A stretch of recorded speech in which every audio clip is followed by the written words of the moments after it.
On October 29, 2012, New Jersey found itself with the largest Atlantic storm ever recorded. Residents were confronted with a level of destruction most New Jerseyans had never before experienced. More than 2.4 million New Jersey residents were without power. More than 40,000 homes and apartments sustained major damage during the storm. With the support of state and federal agencies, recovery began almost immediately. Emergency officials moved rapidly to conduct inspections, expedite the removal of the debris that littered the landscape, obstructing roads, rail lines, and waterways, and hundreds of homes had been damaged to such a degree that they were in imminent danger of collapse. Public assistance grants reimbursed state and local governments and certain nonprofits for eligible disaster-related costs of response and recovery efforts. These include overtime pay for emergency responders, debris removal, and the repair, reconstruction, or replacement of eligible public facilities and infrastructure, such as roads and bridges. The FEMA mission for individuals was to provide safe, secure, and sanitary shelter for New Jerseyans displaced by the storm. FEMA launched its housing mission in cooperation with the New Jersey state-led Disaster Housing Task Force. Assistance included temporary housing, rental assistance, transitional lodging in hotels and motels, and grants to repair and replace storm-ravaged primary residences. Businesses in 113 of New Jersey's 565 municipalities lost more than $382 million in commercial property and an estimated $64 million in losses from the interruption of their businesses.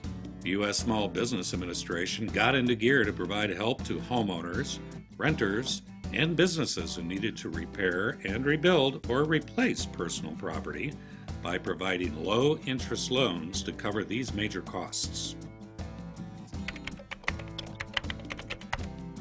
Members of FEMA Corps implemented its FEMA for Kids program in New Jersey. FEMA for Kids visited 21 schools and community-based programs in areas affected by Sandy. FEMA Corps members also created FEMA Connect, a similar program for high school students.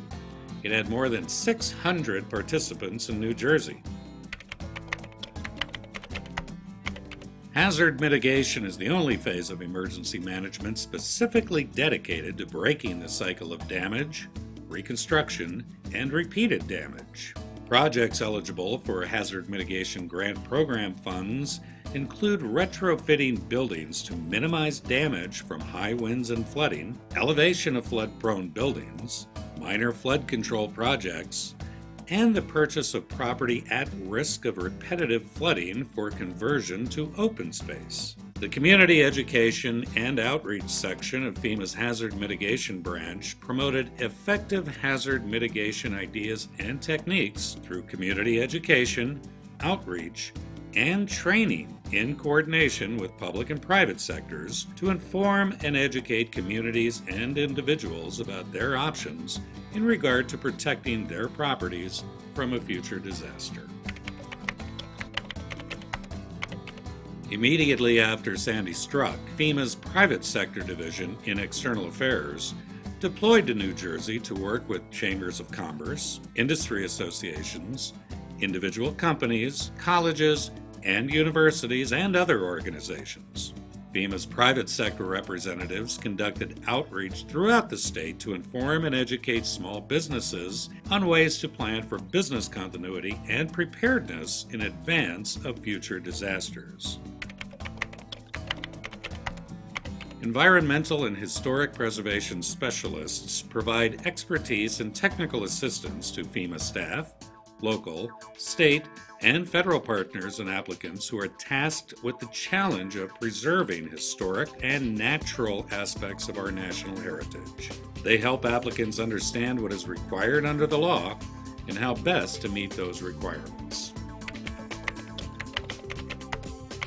After a major disaster, Federal Disaster Recovery Coordination is activated by FEMA to provide communities with a team of community recovery assistance specialists who have a broad array of technical skills and local knowledge. A community recovery assistance team will help the community set goals and also guide the planning process.